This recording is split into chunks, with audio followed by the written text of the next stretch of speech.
Hello students, आज हम पढ़ने वाले हैं क्लास 8th का चैप्टर नंबर 1 जिसका नाम है रैशनल नंबर। उसकी एक्सरसाइज 1.1। इसमें हम देखेंगे बेसिक्स और क्वेश्चन नंबर जो 1 है एक्सरसाइज 1.1 का, उसका फर्स्ट पार्ट। ठीक है, हमारे लिए बेसिक जानना पहले बहुत ज़रूरी है इस चैप्टर को करने से पहले। तो चलिए हम शुरू करते हैं। तो देखिए, आपके जो चैप्टर का नाम है वो है रेशनल नंबर। तो सबसे पहले आपको पता होना चाहिए रेशनल नंबर क्या होता है। तो रेशनल नंबर क्या होता है? वो नंबर जिसको हम पी बाई क्यू की फॉर्म में लिख सकें, और जो यहाँ पर ये क्यू है वो कभी भी जीरो के इक्वल ना हो। क्यों? क्योंकि अगर इसके डिवाइड में जीरो आ गया तो ये किसके इक्वल चला जाएगा? इन्फिनिटी के। ठीक है, तो इसकी डेफिनेशन क्या होगी? A number which can be written in the form of P by Q where p and q are integers and q is not equal to 0 called a rational number। जैसे example लेते हैं, जैसे मैंने लिखा है 4/3, तो ये क्या है? एक रेशनल नंबर। और इसे हम और भी क्या बोल सकते हैं? फ्रैक्शन भी बोल सकते हैं। ठीक है, अब ये तो था किसी पॉजिटिव नंबर के लिए। अगर हमें इसे नेगेटिव में लिखना हो तो नेगेटिव नंबर, ये भी क्या है? एक रेशनल नंबर। अब मैंने लिखा है कोई नंबर 4। अब आप सोचोगे क्या ये रेशनल नंबर है? क्योंकि ये तो पी बाई क्यू की फॉर्म में नहीं है। ये भी क्या है? रेशनल नंबर है। क्यों? क्योंकि इसके डिवाइड में क्या है? 1। अगर कुछ नहीं लिखा है तो डिवाइड में क्या है? 1। क्या जीरो एक रेशनल नंबर है? तो जीरो भी एक रेशनल नंबर है, क्योंकि इसके डिवाइड में क्या है? 1। ठीक है, तो डिवाइड में जीरो नहीं होना चाहिए, हमने ये ध्यान में रखना है। अब हम इस चैप्टर में कुछ प्रॉपर्टीज़ पढ़ने वाले हैं। तो फर्स्ट जो हमारी प्रॉपर्टी है वो है क्लोजर प्रॉपर्टी। देखिए, क्लोजर प्रॉपर्टी का मतलब क्या होता है कि अगर हम किन्हीं, ये परफॉर्म होती है एडिशन के लिए, सब्ट्रैक्शन के लिए, मल्टीप्लिकेशन के लिए और डिवीज़न के लिए, चारों के लिए परफॉर्म की जाती है। तो हम चेक क्या करते हैं कि मान लो हमने कोई दो रेशनल नंबर लिए और उनकी एडिशन करवाई, क्या हमें कोई रेशनल नंबर मिलेगा? तो हमें ये चेक करना होता है क्लोजर प्रॉपर्टी में। ये एडिशन के लिए होती है। फिर अगर हमने कोई दो नंबर लिए रेशनल और उनकी सब्ट्रैक्शन करवाई, तो क्या हमें कोई रेशनल नंबर ही मिलेगा? ये भी हम चेक करते हैं क्लोजर प्रॉपर्टी में। फिर क्या हमने अगर कोई दो नंबर लिए और उनकी, मतलब रेशनल नंबर लिए दो और उनकी क्या की? मल्टीप्लिकेशन, तो क्या हमें रेशनल नंबर देखने को मिलेगा उनके रिजल्ट में? फिर ऐसे ही डिवीज़न के लिए। तो इस तरह से हम क्लोजर प्रॉपर्टी को चेक करते हैं। तो देखिए, मैं कोई दो रेशनल नंबर ले लेता हूँ, इनकी एडिशन कर दिखाता हूँ आपको। तो देखिए, ये भी एक रेशनल नंबर है, ये भी रेशनल नंबर है। जब हम इनको सॉल्व करेंगे तो हमें क्या मिला है? 6/3, यानी कि इसको डिवाइड करेंगे तो 2, यानी 2/1। ये क्या हो गया? एक रेशनल नंबर। तो यानी कि क्लोजर प्रॉपर्टी एडिशन के लिए वर्क करती है। सेम अगर मैं सब्ट्रैक्शन के लिए करूँ, देखिए मैंने यहाँ दो रेशनल नंबर लिए, अब मैं इनमें सब्ट्रैक्शन परफॉर्म करता हूँ। तो देखिए यहाँ पर भी क्या मिला रिजल्ट में मुझे? Rational number. तो इसका मतलब है कि क्लोजर प्रॉपर्टी जो है सब्ट्रैक्शन के लिए भी हो जाती है। फिर मैं मल्टीप्लिकेशन के लिए कर देखता हूँ। तो देखिए, ये मुझे मिला 8/9, तो यानी कि ये मल्टीप्लिकेशन पर भी परफॉर्म हो जाती है। अब मैं चेक करता हूँ डिवीज़न के लिए।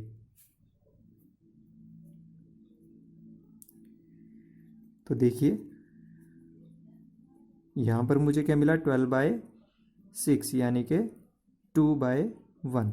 तो देखिए, ये भी क्या मिला मुझे? एक रेशनल नंबर। तो इसका मतलब है कि क्लोजर प्रॉपर्टी में हम एडिशन पे भी वर्क कर सकते हैं, सब्ट्रैक्शन पे भी, और मल्टीप्लिकेशन पे भी, और डिवीज़न पे भी, यानी कि चारों के लिए वर्क करती है। तो ये आपसे फिल इन द ब्लैंक्स हो सकता है पूछा जाए कि अगर दो रेशनल नंबर की एडिशन की जाएगी तो क्या रेशनल नंबर मिलेगा? तो ये क्या मिलेगा?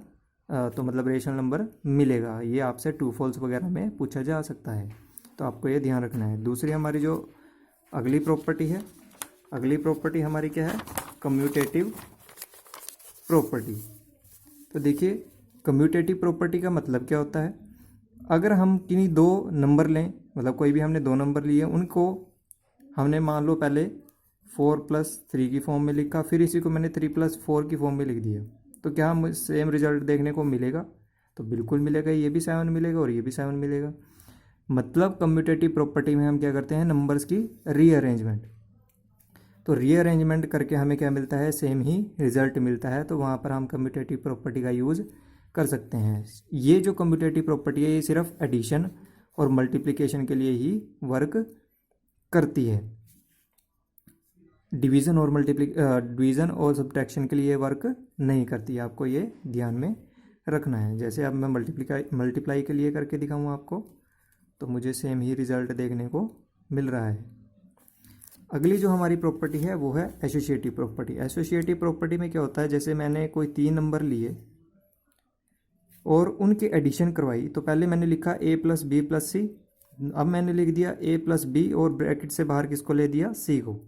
तो इस तरह की जो प्रॉपर्टी होती है उसे बोलते हैं एसोसिएटिव प्रॉपर्टी। ये भी एडिशन और मल्टीप्लिकेशन के लिए ही वर्क करती है। देखिए हम इसको वेरीफाई कर देखते हैं। जैसे मैंने 4 प्लस 2 प्लस 3 लिया है यहाँ नंबर, तो इधर भी मैं सेम ले लेता हूँ 4 प्लस 2 प्लस 3। क्या मुझे सेम रिजल्ट देखने को मिलेगा? तो देखिए 3 और 2 5 और 5 और 4 9, सेम 4 और 2 6 और 3 9, तो सेम रिजल्ट देखने को मिला। तो इसे बोल देते हैं एसोसिएटिव प्रॉपर्टी। ऐसे ही हम इसको मल्टीप्लाई के लिए भी परफॉर्म कर सकते हैं।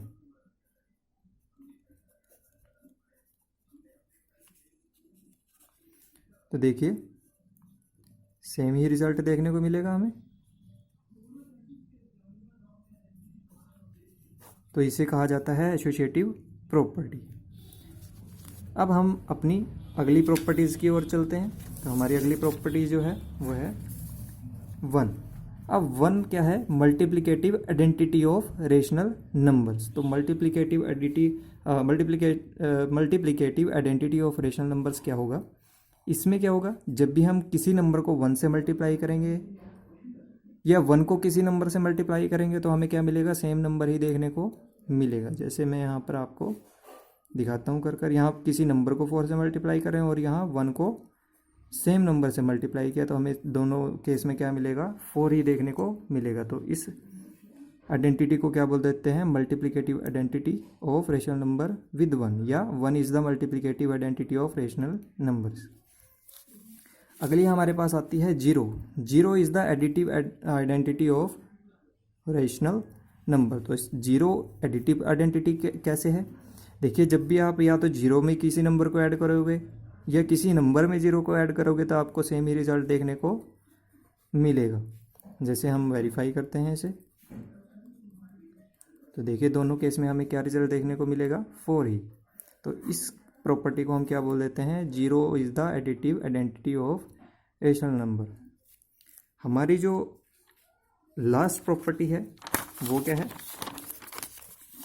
Distributive property. डिस्ट्रीब्यूटिव प्रॉपर्टी, या इसको हम बोल देते हैं डिस्ट्रीब्यूटिव प्रॉपर्टी ओवर एडिशन, या distributive property of multiplication over addition and distributive property of multiplication over subtraction. तो हम इन दोनों केस में इसको यूज़ करते हैं। इसमें क्या होगा कि अगर मुझे कहीं पर इस तरह से अरेंजमेंट दी हुई है तो मैं इसको इस फॉर्म में लिख सकता हूँ, या मुझे कहीं पर इस तरह से अरेंजमेंट दी हुई है तो मैं इसको इस फॉर्म में लिख सकता हूँ। हुआ क्या, 2 नंबर की एडिशन की और एक तीसरे नंबर से उसकी मल्टीप्लिकेशन की। इस केस में 2 नंबर की हमने सब्ट्रैक्शन की और तीसरे नंबर से उसकी मल्टीप्लिकेशन की। तो इस तरह की जो प्रॉपर्टी होती है उसे बोलते हैं डिस्ट्रीब्यूटिव प्रॉपर्टी। ठीक है, तो चलिए अब हम अपनी एक्सरसाइज 1.1 के क्वेश्चन नंबर 1 की तरफ चलते हैं। वो क्वेश्चन हमारा क्या है, यूजिंग एप्रोप्रिएट प्रॉपर्टीज फाइंड। हमें कुछ प्रॉपर्टीज़ का यूज़ करना है जो अभी तक हमने पढ़ी हैं और इस क्वेश्चन को हमें सॉल्व करना है। तो देखिए हमने जब भी इन क्वेश्चंस को परफॉर्म करना है तो हमें एक चीज़ का ध्यान रखना है कि क्या हमें कुछ यहाँ पर सेम नज़र आ रही है वैल्यूज़। तो देखिए अगर यहाँ पर आप देखें तो 3/5 और यहाँ पर भी देखें तो 3/5 हमें क्या नज़र आ रहा है, सेम देखने को। तो हम क्या कर लेंगे, इसको रीअरेंज। और मैंने बताया था कि जब भी रीअरेंज करेंगे तो आप कौन सी प्रॉपर्टी यूज़ करोगे, कम्यूटेटिव प्रॉपर्टी। तो हम इसको रीअरेंज कर लेते हैं।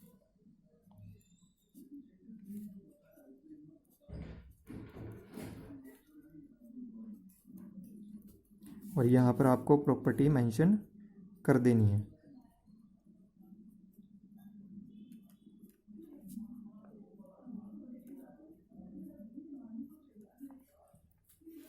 अब देखिए क्या यहाँ आपको कुछ सेम नज़र आया, तो 3/5 आया। अब ये क्या हो गया, अभी हमने क्या पढ़ी थी, एक डिस्ट्रीब्यूटिव प्रॉपर्टी, उसमें क्या था कि कोई दो नंबर, अब हमें मतलब वो क्या थी हमारी प्रॉपर्टी, मैं आपको एक बार दिखा देता हूँ। देखिए ए बी और ए सी, मतलब कि एक नंबर क्या था, दो नंबर के अलग अलग दो नंबर के साथ क्या था, एक नंबर बिल्कुल सेम। तो हम उसको किस फॉर्म में लिख सकते थे, इस फॉर्म में। तो हम यहाँ भी वही चीज़ करने वाले हैं। तो यहाँ हमें सेम नंबर देखने को मिल रहा है, तो 3/5 तो यहाँ से आ गया कॉमन। यहाँ पर क्या रह गया हमारा, -2/3। और यहाँ से हमारे पास क्या आया, -1/6। क्यों, क्योंकि आपने प्लस का 3/5 जो है वो कॉमन लिया था। अब आप यहाँ पर मेंशन कर दीजिए डिस्ट्रीब्यूटिव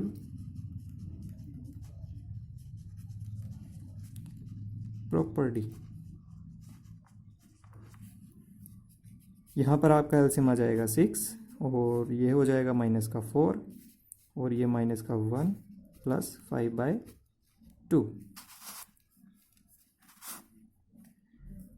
3/5 माइनस माइनस प्लस होता है, और दोनों के साइन, जो साइन आएगा वो क्या आएगा, माइनस का। तो 5/6 + 5/2। 3/5 मल्टीप्लाई -5/6 + 5/2। तो 3 से हमारा 6 है वो कैंसिल हो जाएगा, और 5 से 5 कैंसिल हो जाएगा। तो ये क्या बचा हमारे पास, -1/2 + 5/2। तो देखिए जो यहाँ पर बेस है वो क्या है, सेम। तो यहाँ से एलसीएम आ जाएगा 2, -1 + 5। तो प्लस माइनस माइनस होता है, और साइन बड़े नंबर का आता है तो प्लस का आएगा। 5 में से 1 को माइनस किया, 4/2। 2 से इसको डिवाइड किया तो क्या मिला हमें, 1। तो ये था आपका फर्स्ट क्वेश्चन। आपको वीडियो कैसी लगी मुझे कमेंट में ज़रूर बताइएगा। अब अगर आपका कोई सजेशन हो तो वो भी ज़रूर बताइएगा कमेंट में। और चैनल को सब्सक्राइब करें, ज़्यादा से ज़्यादा लाइक करें और शेयर करें चैनल को। Thanks for watching my video. अब आने वाली जो हमारी वीडियो होंगी उनमें हम क्या पढ़ने वाले हैं, इससे नेक्स्ट क्वेश्चंस।